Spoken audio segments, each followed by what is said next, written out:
Χαίρετε, βρισκόμαστε στο χωράφι με τις ροδιές, το απαιτητικό αυτό χωράφι. Αναχείρας κρατάμε τις οδηγίες που μας έχει έρθει από τη διεύθυνση, που μας έχουν έρθει. Θα προχωρήσουμε σε κάποια καταγραφή των σημαντικότερων γεγονότων που συμβαίνουν στη ζωή μας αυτή τη στιγμή. Λοιπόν,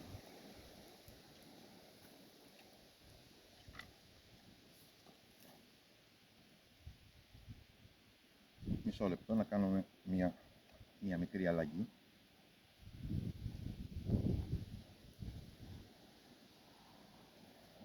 Ο υπεύθυνος είναι ο κύριος Ανδρέας Εμπειρίκος, πιθανότητα κάποιος σημαντικός γεωπόνος της εταιρείας, και μας λέει ότι Αρχάγγελος τον Σεπτέμβριο, ΒΟΑ μέσα στην πλάση.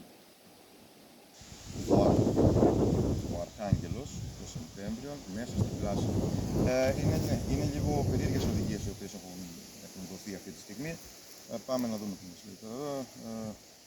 Τις μέρες τις γλυκές του Σεπτεμβρίου, όταν δεν έχει ακόμη βρέξει, δεν έχει ακόμα βρέξει, δεν έχουμε βροχοπτώσεις στην Λέσβο, δυστυχώς, και έχουμε 1η Οκτωβρίου, καλό μήνα. Καλό μήνα, έχουμε 1η Οκτωβρίου και είναι το άκουσμα των ήχων πιο αραιό. Ναι, έχει πέσει μέσα, γενικά είναι πιο αραιό τώρα, δεν ακούγεται πολλά πράγματα. Και οι γεύσεις των ορών και από του θέρους πιο πυκνή. Έχουν γεύσει οι ώρες μας, κυρίως, τρώγονται οι ώρες. Όταν στους κήπους σκάνε τα ρόδια, να το, εδώ, δεν σκάνε τα ρόδια, τα έχουμε ποτίσει επαρκώς. Έχουμε κατεψέλεση κάποια σκασμένα, μπορεί να περάσει λίγο η κάμερα, εδώ πέρα είναι μια καλή περίπτωση. Έχουμε υψηλό ποσοστό ροδιών που έχουν ηλιοεγκάβματα. Βλέπουμε αυτή η περιοχή εδώ πέρα έχει υποστεί τα ηλιοεγκάβματα αυτά. Άμα το γυρίσουμε το ρόδι από την ανάποδη, εδώ θα το παρατηρήσουμε ότι είναι η φυσιολογική ανάπτυξη της επιδερμίδας του. Πολλές φορές το σκάσιμο των ροδιών σχετίζεται, όπως εδώ, πολύ ωραίο παράδειγμα. Εδώ έχουμε και ένα σκασμένο ρόδι. Βλέπουμε ακριβώς ότι σε συγκεκριμένο συμβαίνει έτσι, είναι πολύ ωραία περίπτωση. Έχουμε τη σχάση της επιδερμίδας, το σχίσιμο εδώ πέρα, στην περιοχή η οποία σταματάει το έγκαυμα και αρχίζει ο υγιής ιστός εδώ πέρα. Ο οποίος υγιής ιστός μπορεί να διονγκωθεί, μπορεί τα κύτταρά του να φουσκώσουν σε εισαγωγικά και να μεγαλώσει και ο καρπός. Καθότι δεν έχουμε πολλαπλασιασμό κυττάρων την εποχή αυτή, έχουμε τη διόγκωσή τους.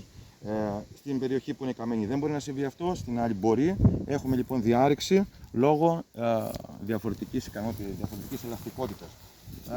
Δεν σκάνε τα ρόδια, καλά είμαστε στο επίπεδο, λίγο μικροκαρπία, μικρή προς μεσαία παραγωγή, ικανοποιητική παρόλα αυτά χρονιά. Προχωράμε, οριμάζουμε και προχωράμε. Κάτσε να δούμε ο υπεύθυνος όμως τι λέει τώρα. Και πάλλονται οι ψητινείς τις τίμονες των λουλουδιών και σφίζουν στις πορφύρες των φλεγόμενοι οι ειδίσκοι. Όλος τυχαίως έχουμε μαζί μας έναν ειδίσκο. Παρακαλώ να περάσει ο καλεσμένος.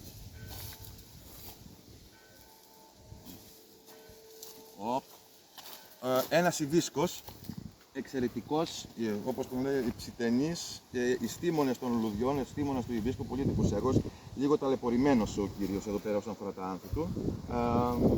Είναι ευαίσθητος, πανέμορφος, ευαίσθητος.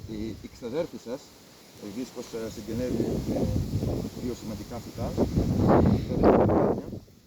την αγαπάνε πολύ, και το βαμβάκι, πολύ σημαντική οικογένεια.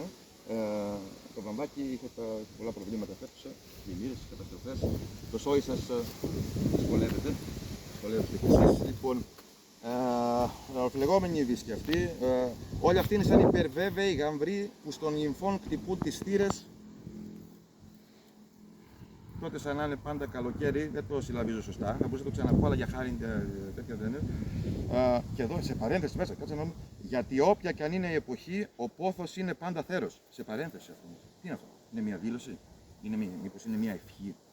Αναγαλιάζουν οι ψυχές και ο έρωτας, ο πιο ξανθός αρχάγγελος του παραδείσου, βοά και λέγει, ο έρος βοά, όχι κάποιος βόας. Στο κάθε που άγγιξε κορμί, τα ρούχα πέτα, γδίσου, τίποτα μη φοβάσαι, έαρ, χειμώνας, θέρος, όπου κι αν είσαι, είναι η ρομφαία μου μαζί σου. Θα το ξαναδιαβάσουμε το κείμενο του κύριου υπεύθυνου.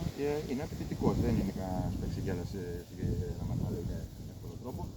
Θα τον καταλάβουμε όμως, τον έχουμε ήδη καταλάβει σε μεγάλο βαθμό και θα συνεχίσουμε να τον καταλαβαίνουμε όσο περνάει ο καιρός και περισσότερο. Καθότι τελεία. Ζήσιμο.